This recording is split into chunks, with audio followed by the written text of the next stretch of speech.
ফলের দাম আকাশ ছোঁয়া, লেবু, কাঁচামরিচ, শসাও অস্বস্তি। নিয়মিত বাজার মনিটরিংয়ের দাবি ক্রেতাদের। অর্থনীতিতে আসবে বৈপ্লবিক পরিবর্তন, কমবে লাল ফিতার দৌরাত্ম্য, বাড়বে বিনিয়োগ, আশা অর্থমন্ত্রী আমির খসরু ও বাণিজ্যমন্ত্রী মুক্তাদিরের। কাল অমর একুশে ভাষা শহীদদের শ্রদ্ধা জানানোর প্রস্তুতি। কেন্দ্রীয় শহীদ মিনারে নিরাপত্তার কোনো ঝুঁকি দেখছে না আইনশৃঙ্খলা বাহিনী।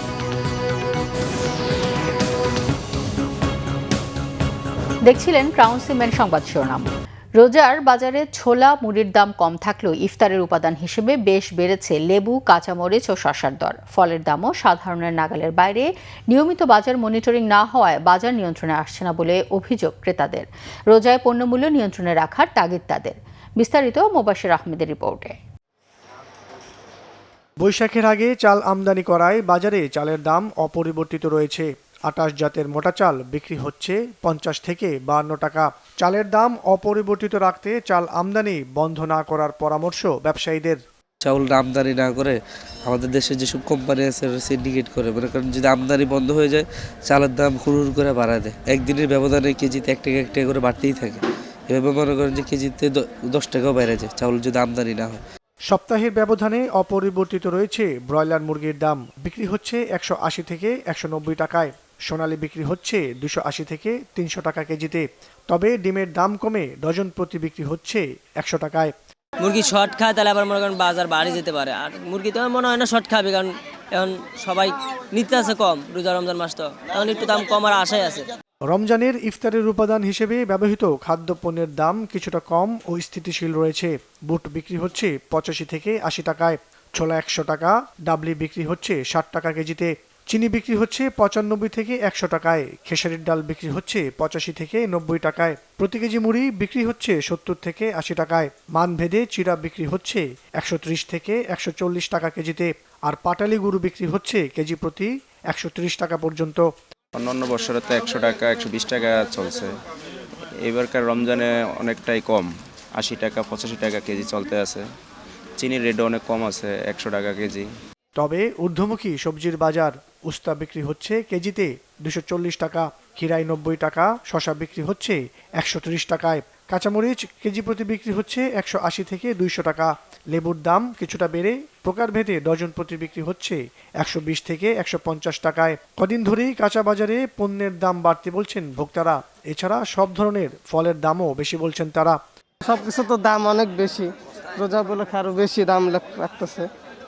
সন্তুষ্ট কিভাবে হবে? সফেদা এটা আসলে সাধারণত ১৩০-৪০ টাকা হয়, এটা তারা ২০০ টাকা চাইলো, তাও অনেক মূলামূলি করে এটা ১৮০ টাকা করে নিলাম আর। গতবার আপনার রোজা রমজানের আগে ছিল আপনার ৩০ থেকে ৪০ টাকা কেজি, আপনার এখন ১৬০ টাকা ১৮০ টাকা ২০০ টাকা কেজি পর্যন্ত আছে আর কি।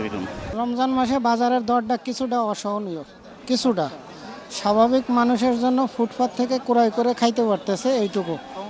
আর যদি একটু দাম কমায় তাহলে জনসাধারণের জন্য ভালো হয়। নিত্যপণ্যের দাম নিয়ন্ত্রণে রাখতে নিয়মিত বাজার মনিটরিং ও সিন্ডিকেট ভেঙে দেওয়ার দাবি সাধারণ মানুষের। মোবাশির আহমেদ, বাংলা ভিশন, ঢাকা। শেয়ার বাজার সহ আর্থিক খাতে বৈপ্লবিক পরিবর্তন ঘটবে বলে জানিয়েছেন অর্থ ও পরিকল্পনা মন্ত্রী আমির খসরু মাহমুদ চৌধুরী। বলেন, ব্যবসা বাণিজ্য, শিল্প, বিনিয়োগ, রপ্তানি, উন্নয়ন, কর্মসংস্থান বাড়বে, উৎপাদন, স্থিতিশীলতা আসবে দ্রব্যমূল্যে। দুপুরে চট্টগ্রাম মহানগরীর কাট্টলীতে নিজ বাড়িতে তিনি সাংবাদিকদের এসব কথা বলেন। আমির খসরু বলেন, গতানুগতিক বাজেট করতে চায় না বিএনপি সরকার। অর্থনীতিতে সকলের অংশগ্রহণের সুযোগ তৈরি করা হবে। নির্দিষ্ট কাউকে সুবিধা দিয়ে বাকিদের বঞ্চিত করার সুযোগ হবে না। অর্থনীতি খুব খারাপ অবস্থায় আছে উল্লেখ করে তিনি বলেন, আগের বিপুল পরিমাণ ঋণের দায় বহন করতে হবে বর্তমান সরকারকে। পাচার করা অর্থ ফেরাতে সব ধরনের প্রচেষ্টা চালাবেন বলেও জানান অর্থমন্ত্রী। বাংলাদেশের বাজেট এমন হতে হবে যে যেখানে বাংলাদেশের জনগণ, বাংলাদেশের অর্থনীতিতে সকলে অংশগ্রহণ করার একটা সুযোগ থাকে। শেয়ার বাজার অর্থাৎ capital market as a whole একটা বড় ধরনের পরিবর্তনের আমাদের পরিকল্পনা আছে। সেটা বাস্তবায়ন হলে শেয়ার বাজারে বড় ধরনের একটা বিপ্লব ঘটবে আমরা আশা করি। এবং শুধু শেয়ার বাজারে বিনিয়োগকারী শেয়ার বাজার না, তার সাথে বাংলাদেশের সার্বিক ব্যবসা বাণিজ্য শিল্পের বিনিয়োগ একটা বড় আকারে বৃদ্ধি পাবে। যার ফলে কর্মসংস্থান সৃষ্টি হবে, রপ্তানি বাড়বে, প্রোডাকশন বাড়বে এবং দ্রব্যমূল্যের একটা স্থিতিশীলতা আসবে। বাণিজ্য মন্ত্রী খন্দকার আব্দুল মুক্তাদির বলেছেন, বিগত সময়ে দেশে রপ্তানি পণ্য বৃদ্ধি ঋণাত্মক, সেখান থেকে পরিস্থিতির উত্তরণ ঘটাতে হবে। রপ্তানি প্রবৃদ্ধি বাড়ানোর পাশাপাশি রপ্তানি বাজার বাড়ানো আগামী দিনের চ্যালেঞ্জ। সকালে সিলেট সফরকালে ওসমানী আন্তর্জাতিক বিমানবন্দরে সাংবাদিকদের প্রশ্নের জবাবে তিনি কথা বলেন। বাণিজ্য মন্ত্রী আরও বলেন, আগামী দিনের চ্যালেঞ্জ মোকাবেলায় ভারত মেজর ডিজিটাল ইনফ্রাস্ট্রাকচার তৈরি করেছে। দেশে বিনিয়োগ আকৃষ্ট করতে সহায়ক পরিবেশ ও লাল ফিতার দৌরাত্ম্য কমানোর পাশাপাশি আগামী দিনের প্রস্তুতির জন্য বেকারত্ব কমানো দরকার। এর আগে বিমানবন্দরের ভিআইপি গেটে নতুন মন্ত্রীকে স্বাগত জানান জেলা ও মহানগর বিএনপির নেতারা।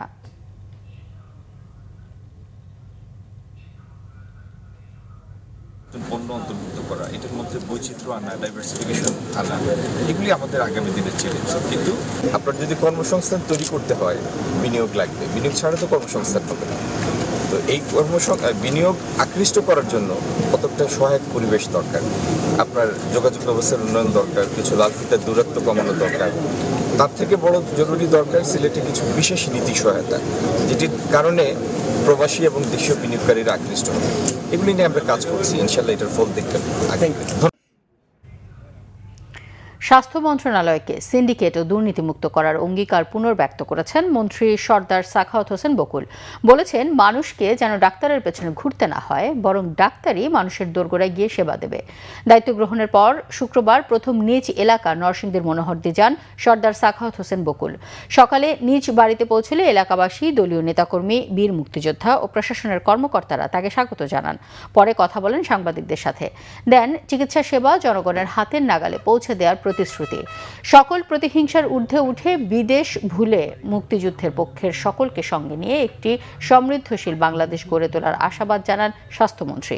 দেশের প্রয়োজনীয় এলাকায় পর্যায়ক্রমে মেডিকেল কলেজ স্থাপন করার পাশাপাশি নরসিংদীর জন্য 2টি আইসিইউ ইউনিট চালুর পরিকল্পনার কথাও জানান সর্দার সাখাওয়াত হোসেন বকুল।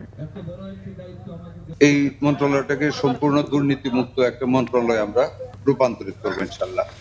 দ্বিতীয়ত, মানুষকে যাতে ডাক্তারের পিছনে ঘুরতে না হয়, ডাক্তার মানুষের পিছনে ঘুরবে, অর্থাৎ আমরা চিকিৎসা সেবা মানুষের দোরগোড়ে পৌঁছে দেওয়ার একটা প্রতিশ্রুতি আমাদের আছে, এটা আমরা করবো ইনশাআল্লাহ। দুর্নীতিমুক্ত ভাবে মন্ত্রণালয়কে গড়ে তোলা এবং সিন্ডিকেট মুক্ত একটি স্বাস্থ্য মন্ত্রণালয় গড়ে তোলা আমাদের প্রধান লক্ষ্য, এবং এর মাধ্যমে জনগণের গোড় দৌড়ে আমরা যে সেবাটা, চিকিৎসা সেবা আমরা পৌঁছে দেওয়া বদ্ধপরিকর। ভাষা শহীদদের স্মরণ করতে প্রস্তুত গোটা জাতি, প্রস্তুত কেন্দ্রীয় শহীদ মিনারও। চলছে শেষ সময়ে রাস্তাসহ আশপাশে আলপনার কাজ। নিরাপত্তার কোনো ঝুঁকি দেখছেন না আইনশৃঙ্খলা বাহিনী। তারপরেও কয়েক স্তরের নিরাপত্তার চাদরে ঢেকে দেওয়া হয়েছে পুরো এলাকা। রয়েছে CCTV camera, dog squad, bomb disposal unit সহ নিরাপত্তার সকল ব্যবস্থা। নাবিল জাহাঙ্গীরের রিপোর্ট। কেন্দ্রীয় শহীদ মিনার, ভাষা শহীদদের স্মরণে সাধারণ মানুষের শ্রদ্ধা, ভালোবাসা আর ফুলে ফুলে সিক্ত হতে প্রস্তুত রয়েছে বেদি। এখন শুধু অপেক্ষা। আলপনার রঙে রেঙেছে শহীদ মিনার প্রাঙ্গণ, রঙিন হয়ে উঠেছে আশেপাশের রাস্তা ও দেয়ালগুলো।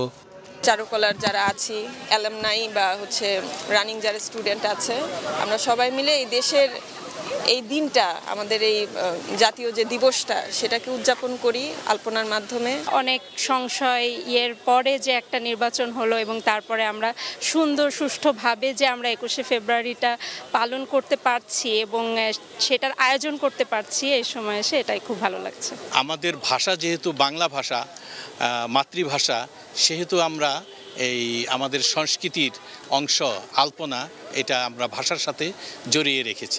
যেহেতু রমজান মাসে আমাদের এটা হচ্ছে মহান ভাষা দিবস, সেই জন্য আমরা 3টা পর্যন্ত আমাদের ঘোষণা মঞ্চ চলবে এবং সকাল 6:30টায় আবার শুরু হবে, কারণ ওই সময়টা আমাদের সেহরি নামাজ, এর জন্য একটু দিতে হবে, এবং এই 6:30টা থেকে আবার দুপুর 2টা পর্যন্ত চলবে। ডিএমপি কমিশনার জানালেন, 21শে ফেব্রুয়ারি ঘিরে পুরো রাজধানী ঢাকা থাকবে দুর্ভেদ্য নিরাপত্তার চাদরে। শহীদ মিনারে শ্রদ্ধা নিবেদনের জন্য পলাশীর মোড়, জগন্নাথ হল ক্রসিং, শহীদ মিনার এই রুট অনুসরণ করার জন্য সর্বসাধারণকে অনুরোধ করা হলো। কোথাও কোনো নিরাপত্তা সংখ্যা ছিল না। অমর 21-এর অনুষ্ঠানেও কোনো নিরাপত্তা সংখ্যা নেই। তথাপি আমাদের নিয়মিত মোতায়েনের পাশাপাশি সোয়াট, dog squad, bomb disposal team, crime scene unit সার্বক্ষণিক প্রস্তুত থাকবে। পুলিশের পাশাপাশি নিরাপত্তায় নিয়োজিত থাকবেন র্যাবের 300 সদস্য। আমাদের ইনার পেরিমিটার, আউটার পেরিমিটারে আমাদের ফোর্স আছে।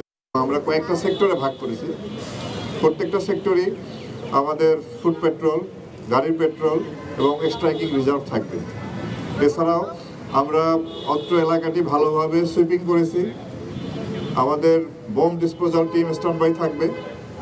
এছাড়া পুরো এলাকাটা কি আমরা 64টি ক্যামেরার মাধ্যমে এটা আপনার সিসিটিভির আওতায় নিয়ে এসেছি।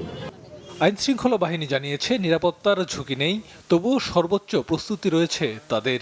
ভাষা শহীদদের স্মরণে প্রস্তুত কেন্দ্রীয় শহীদ মিনার। গোটা এলাকা ঢেকে দেওয়া হয়েছে কয়েক স্তরের নিরাপত্তার চাদরে, যাতে নাগরিকরা জাতির শ্রেষ্ঠ সন্তানদের নিরাপদে স্মরণ করতে পারে। নাবিল জাহাঙ্গীর, বাংলা ভিশন, ঢাকা। গাইবান্ধা সাদুল্লাপুরে ছিনতাইকারী সন্দেহে দুজনকে পিটিয়ে হত্যা করা হয়েছে। স্থানীয়রা জানান, ভোরে উপজেলার খোদ্দ মুজাহিদপুর গ্রামে 3 জনের একটি ছিনতাইকারী দল মাদারহাট ব্রিজ এলাকায় ছিনতাই করতে গেলে স্থানীয়রা তাদের ধাওয়া করে। তারা দ্রুত মোটরসাইকেলে পালানোর চেষ্টা করে, কিন্তু নিয়ন্ত্রণ হারিয়ে রাস্তার পাশের পুকুরে পড়ে যায়। এক পর্যায়ে স্থানীয়রা লাঠিসোঁটা নিয়ে মারধর করলে ঘটনাস্থলে তাদের মৃত্যু হয়। এ সময় তাদের অন্য একজন পালিয়ে যায়। সাদুল্লাপুর থানার ওসি আলিম উদ্দিন জানান, দুজনের মরদেহ উদ্ধার করা হয়েছে, তবে পরিচয় এখনো জানা যায়নি। এই ছিল এখনকার মতো। পরের সংবাদ সন্ধ্যা 6টায়। এর আগে 5টায় নিউজ টপ 10 দেখার আমন্ত্রণ রইল। এতক্ষণ সাথে থাকায় ধন্যবাদ।